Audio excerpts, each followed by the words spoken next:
Hey guys, कैसे हो आप लोग। बहुत बहुत स्वागत है आपका super fast classes YouTube channel पे।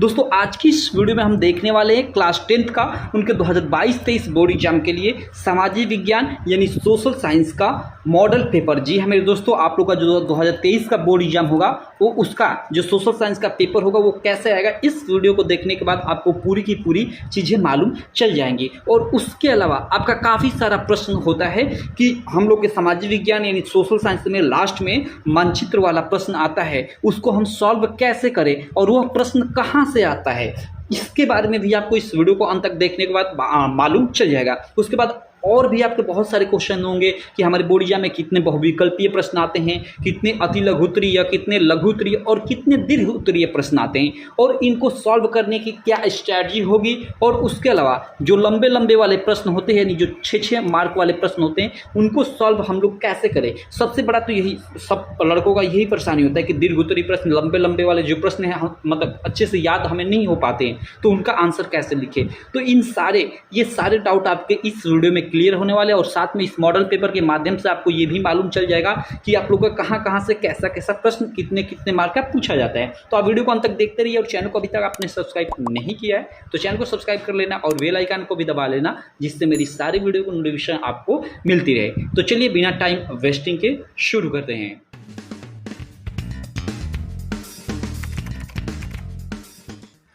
तो देखो, सबसे पहले आपको मैं बता दूं कि आप लोग का जो सामाजिक विज्ञान है यानी सोशल साइंस है, वो आप सब जानते हो कि 4 पार्ट में बटी हुई है, ठीक है। जिसमें आपका हिस्ट्री है यानी इतिहास है, जियोग्राफी भूगोल है, एक इकोनॉमिक्स यानी आर्थिक विकास की समझ जिसमें लेसन है वो वाला चैप्टर, ठीक है। और उसके अलावा एक पॉलिटी यानी राजनीतिक शास्त्र, आप लोग एक तरह से राजनीति बोल सकते हो, यानी एक तरह से 4 पार्ट में आप लोग की बुक बटी हुई है। तो आप लोग का जो ये प्रश्न पत्र होता है ना सामाजिक विज्ञान का, वो भी खंड क और ख 2 खंड में बटा होता है। और जो खंड क होता है ना, उसमें मतलब 2 आपके 4 मैंने आपको पार्ट बता दिया, तो 2 पार्ट खंड क में और 2 पार्ट खंड ख में ऐसे मतलब प्रश्न पूछता है कि मतलब 2 आपकी बुक से खंड क में प्रश्न पूछ दिया और 2 पार्ट से आपके खंड ख में प्रश्न पूछ दिया, ठीक है। खंड क में ना आप लोग का देखिए जो हिस्ट्री होती है यानी इतिहास होता है और उसके अलावा जो अर्थशास्त्र होता है आपका, ठीक है, जिसमें आप इकोनॉमी के बारे में सब पढ़ते हो, उन दोनों से प्रश्न पूछता है। और जो ख वाला मतलब खंड होता है उसमें आपका मतलब भूगोल से और उसके अलावा जो राजनीतिक एक तरह से पॉलिटी एक तरह से हम बोल सकते हैं, उनसे प्रश्न पूछता है। तो ये क और ख के बारे में आपको मालूम चल गया। बाकी चलिए डिटेल में अभी हम नीचे देखते हैं तो और भी आपको चीज़ें डिटेल में बिल्कुल क्लियर हो जाएंगी। तो देखिए, सबसे पहले यहाँ आप नीचे यहाँ पे देख सकते हो खंड क यहाँ से स्टार्ट होता है आपका, एक मिनट सॉरी, देखिए यहाँ से आपका ये खंड क स्टार्ट होता है, यहाँ से आप लोग देख सकते हो। और इसमें सबसे पहले आप लोग देख सकते हो ये 6 थे, यहाँ पे देख सकते हो ये फर्स्ट सेकेंड, और नीचे देखिए एक मिनट नीचे आप देख सकते हो ये 3rd 4 5 6, यानी ये 6 आपके बहुविकल्पीय प्रश्न हो गए। और ये 6 बहुविकल्पीय प्रश्न कहाँ से होंगे, मैंने शुरू में बताया कि खंड क में आप लोग का हिस्ट्री यानी इतिहास और आप लोग का एक अर्थशास्त्र वाला जो लेसन है ना, उससे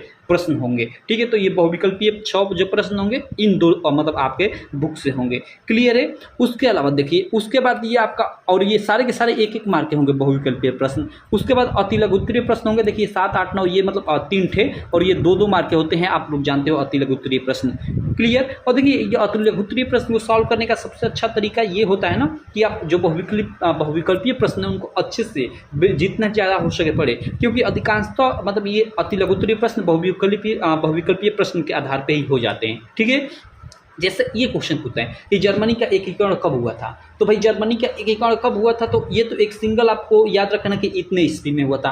तो आप ये बहुविकल्पीय प्रश्न भी हो सकता है और अति लघु उत्तरीय प्रश्न 2 मार्क का भी हो सकता है। तो आप लोग ज़्यादा से ज़्यादा बहुविकल्पीय प्रश्न पे फोकस करना। उसके बाद देखिए लघु उत्तरीय प्रश्न पूछता है। देखिए लघु उत्तरीय प्रश्न में क्या है कि देखिए यहाँ 10 और 11 यानी 2 प्रश्न पूछता है और इसमें सबसे अच्छी बात कि अथवा का भी ऑप्शन रहता है। हालांकि ये जो मतलब 2-2 मार्क के होते हैं ना अति लघु उत्तरीय प्रश्न, उनमें तो अथवा का ऑप्शन नहीं रहता है, लेकिन इसमें अथवा का ऑप्शन है। तो आप ये ऊपर वाले कीजिए, ये कीजिए 10वें में, और 11वें में ये कीजिए, ये कीजिए, मतलब आपके पास ऑप्शन है, एक नहीं आ रहा है तो एक कर लीजिए, ठीक है। और ये 3-3 मार्क के होते हैं, क्लियर। उसके बाद देखिए दीर्घ उत्तरीय प्रश्न की बारी आती है। दीर्घ उत्तरीय प्रश्न में आपसे कितने क्वेश्चन पूछता है, तो देखिए 1 और 2 यानी, और ये 6-6 मार्क का होता है, यानी आपका ये 12 नंबर देकर जाएगा 2 प्रश्न। और इसमें भी सबसे अच्छी बात ये है कि आप लोग का यहाँ पे देखिए अथवा का ऑप्शन होता है इन दोनों प्रश्नों में, ठीक है।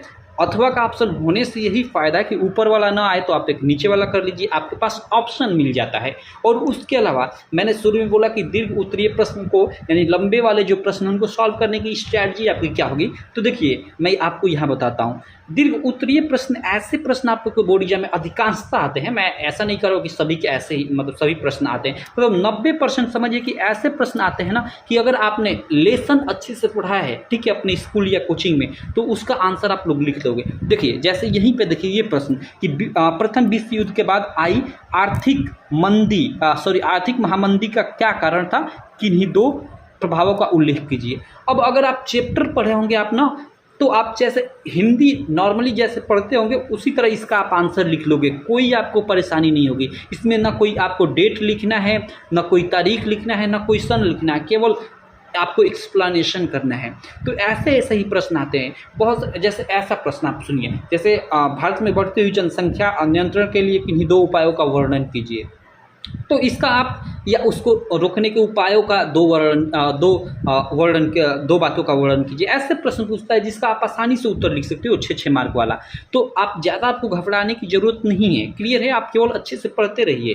क्लियर? चलिए उसके बाद देखिए, इसके बाद आप लोग का ये मानचित्र संबंधित प्रश्न आ जाता है। और मानचित्र संबंधित प्रश्न में कहाँ से प्रश्न आता है इसको मैं आपको बताना चाहूँगा, क्योंकि मैं शुरू में आपको बोला था कि ये मानचित्र वाले प्रश्न कहाँ से आएंगे उसको भी मैं बताऊँगा। तो देखिए मानचित्र वाला प्रश्न यहाँ देखिए 14वें प्रश्न का अंतर्गत, और यहाँ 5 मानचित्र वाला प्रश्न है। ये खंड क में यहाँ 5 और खंड ख में अभी नीचे देखेंगे उसमें भी 5 आपका ये मानचित्र वाला प्रश्न पूछेगा। तो देखिए जो मानचित्र वाला प्रश्न है ना, ये आपका यहाँ मतलब जो खंड क है उसमें मैंने आपको बताया कि 2 पार्ट होते हैं, आपका एक हिस्ट्री वाला, ठीक है, और एक आपका इकोनॉमिक्स वाला, ठीक है, यानी एक इतिहास और एक मतलब जिसमें आप जानते हो आपकी आर्थिक विकास की समझ वाला लेसन है, ठीक है।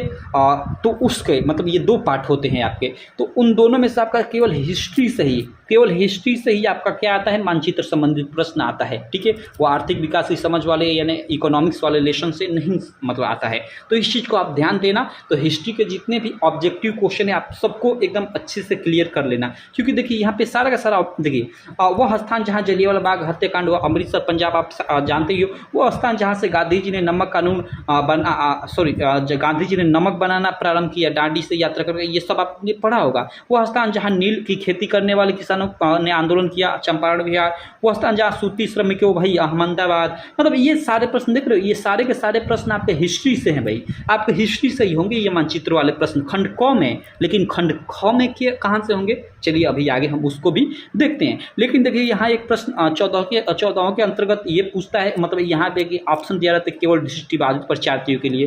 तो ये उनको दृष्टिबाधित जो परीक्षार्थी उनके लिए ये करना होता है, पता नहीं ये किनके लिए कहता है मुझे भी नहीं मालूम, बाकी आपको ये ऊपर वाला करना होता है और इसको मानचित्र में भी दर्शाना होता है। जी हाँ मेरे दोस्त, ये देखिए यहाँ देखिए आधा नंबर लिखा है 1/2 मतलब आधा, 1/2 मतलब आधा। तो आपको इसका आंसर लिखने का आधा मार्क और आधा मार्क आप लोग को इसको मानचित्र में दर्शाना होता है जगह। तो इसको आप कैसे दर्शाओगे, ठीक है, कैसे दर्शाया जाता है इसके बारे में भी मैं आपको बिल्कुल डिटेल में वीडियो बनाऊंगा। मानचित्र में मैं आपको फुल्ली एकदम अच्छे से दर्शा कर दिखाऊंगा, ठीक है। तो आप केवल चैनल पे जुड़े रहिए, ठीक है। सारी चीज़ें आपको एग्जाम तक ना आप एकदम इतने अच्छे से आप तैयार हो जाओगे ना कि इस पेपर को कुछ नहीं समझोगे आप, ठीक है। चलिए उसके बाद हम लोग चलते हैं आगे खंड ख पे। देखिए खंड ख में मैंने बताया कि 2 पार्ट आप लोग का, एक भूगोल, ठीक है, एक जियोग्राफी भूगोल और एक पॉलिटी यानी राजनीति वाला जो आप लोग का मतलब लेसन्स होते हैं, यानी राजनीति वाली जो बुक है, ठीक है, यानी 4 पार्ट में होता है। तो उसमें मैं बताया कि एक आपका भूगोल होता है, एक राजनीति वाली जिसमें मतलब चैप्टर होते हैं वो वाला पार्ट। तो उन 2 पार्ट से आपका क्या पूछता है कि आप लोग का यहाँ पे खंड ख में प्रश्न पूछता है। आप देखिए जैसे ये फर्स्ट ही प्रश्न है, आप लोग देख सकते कि निम्नलिखित में से किस प्रांत में सीढ़ीदार, यानी आप देखते हो ये कहाँ, मतलब ये भूगोल का प्रश्न है। रबी की फसल, ये सब आपका कहाँ मतलब भूगोल का ये प्रश्न है, ठीक है। तो ये मतलब ये बहुत आप जानेंगे कि कहाँ से प्रश्न पूछता है। और यहाँ भी सेम उसी प्रकार का 6 आप लोग का बहुविकल्पीय प्रश्न यहाँ भी पूछेगा, ठीक है। यहाँ पे देख सकते हैं आप 1 मिनट 15, 16, 17, 18, 19, 20 आप लोग देख सकते हो यहाँ भी 6 बहुविकल्पीय प्रश्न। और सेम वही अति लघुत्तरीय प्रश्न यहाँ भी 3 आपका पूछेगा। और सेम जितने मार्क मतलब ऊपर अभी हमने देखा उतने मार्क के ये भी होते हैं। सेम उसी प्रकार लघुत्तरीय प्रश्न भी यहाँ 2 पूछेगा और इसमें भी आपका अथवा का ऑप्शन रहेगा और और ये 3-3 मार्क का, ठीक है। और सेम ऊपर वाले की तरह खंड क ही की तरह आप लोग का इसमें 2 आप लोग का दीर्घोत्तरीय प्रश्न पूछेगा और दोनों में आपका अथवा का ऑप्शन रहेगा और ये 6-6 मार्क का रहेगा। क्लियर है आपको? तो ये खंड ख में ऐसे प्रश्न आते हैं, ठीक है। और यहाँ पे अंत में आप लोग का देखिए वही मानचित्र वाला प्रश्न आता है और इसमें भी ये दृष्टिबाधित परीक्षार्थी ये अलग एक लिखा होता है, लेकिन आपको ये ऊपर वाला करना होता है। ये पता नहीं क्यों देता है, मुझे इसके बारे में आइडिया नहीं है, ठीक है। बाकी आपको ये करना होगा, ठीक है। इसमें क्या होगा कि देखिए ये दिए गए मतलब जो दिया गया प्रश्न है ना, मतलब इसको क्या करना होता है कि इसका मतलब आंसर लिखना होता है और इसको मानचित्र में साथ दर्शाना होता है। क्लियर है? तो इसका मैं सेपरेट वीडियो बनाऊंगा कि इसको मानचित्र में कैसे दर्शाते हैं। और ये जो सेकेंड पार्ट में यानी खंड ख में आप लोग का ना जो प्रश्न आता है ये मानचित्र वाला, ये कहाँ से आता है? तो ये आपके भूगोल से आता है। जी हाँ मेरे दोस्त, ये आपके भूगोल से आता है। यानी 5 नंबर के जो ऊपर वाले मानचित्र वाले प्रश्न हो गए वो आपके हिस्ट्री से आएंगे और ये 5 नीचे वाले बहुविकल्पीय प्रश्न मैं बोल रहा हूँ, मानचित्र वाले प्रश्न, ये आपके 5 नंबर के ना किससे? ज्योग्राफी यानी भूगोल से आएंगे। तो आप केवल ज्योग्राफी और भूगोल के मानचित्र वाले प्रश्न यानी बहुविकल्पीय प्रश्न आपको पढ़ने हैं। ऐसे तो आप सबका बहुविकल्पीय प्रश्न पढ़िएगा, मतलब मैंने बता दिया कि आपका ये मतलब काफ़ी सारे लड़के कन्फ्यूज रहते हैं कि कहाँ से हम लोग का मानचित्र वाला प्रश्न आता है। तो आपका केवल भूगोल और इतिहास से मानचित्र वाला प्रश्न आता है, बाकी जो 2 पार्ट है ना उनसे नहीं आता है। क्लियर? तो इस प्रकार आप लोग का जो सोशल साइंस का पूरा पेपर है, ये पेपर का पैटर्न होता है। मैं आशा करता हूँ आपको सारी चीज़ें एकदम अच्छे से बिल्कुल डिटेल में क्लियर हो गई होंगी और आपको ये वीडियो भी काफ़ी अच्छी लगी होगी। यार वीडियो अच्छी लगी तो आप चैनल को सब्सक्राइब करना और इसी तरह की ऑथेंटिक वीडियो देखने के लिए, ठीक है, आप चैनल से जुड़े रहिए और साथ में इस वीडियो को अपने दोस्तों में भी शेयर कर दीजिए, ठीक है। चलिए मैं आपसे मिलता हूँ इसी प्रकार की नेक्स्ट वीडियो में। अगर आपका कोई स्पेसिफिक टॉपिक पे मतलब क्वेश्चन है कि इस टॉपिक पे आप वीडियो बनाओ तो मैं उस टॉपिक पे वीडियो बना दूंगा, आप कमेंट कर दीजिएगा। तो चलिए आपसे मिलता हूँ नेक्स्ट वीडियो में, तब तक के लिए थैंक यू।